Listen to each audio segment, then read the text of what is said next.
Good morning po sa inyo lahat. Isa pang maliyugto na ating daily Bible blessings. Pamagat po na ating aralin ngayong umaga ay ang dalisay at makalangit na isip. Ang dalisay at makalangit na isip.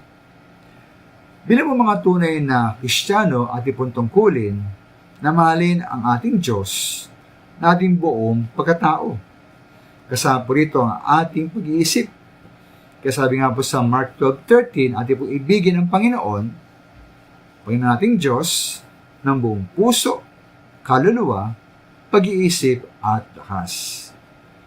Kaya ba di po katakataka maminamahal na ay nga sa Romans 12:2 ng Biblia, nais ng Diyos na magkaroon tayo ng pagbabago sa ating pag-iisip. Ayon po sa versikulo niya, sabi po roon, huwag kayong makiayon sa takbo ng mundong ito.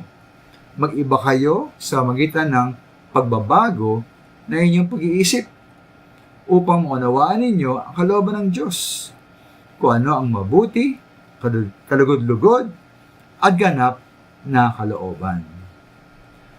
Yung mga totoo naman na isang banda, tayo po'y lubos na binago na ng ating Panginoon. Bilang pinanganak na muli, ayon po sa 1 Korinto 5:17, ang mga nakipag-isa na kay Kristo ay isa ng bagong nilalang. Ngayon po sa tulong po ng Banal Espiritu, dapat pa rin tayong lumago sa kabanalan at dalisay na pumuhay, kasama po sa ating pag-iisip.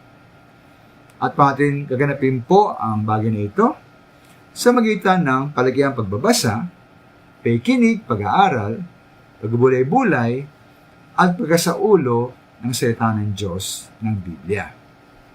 Ay nga po sa Josue 1:8, huwag nating kaligtaang basahin ang aklat ng kautusan. Dapat itong pagbulay-bulayan, araw at gabi, upang matupad po natin ang nakasaad doon. Sa ganung paraan, magiging masagana at matagumpay ang ating pumuhay.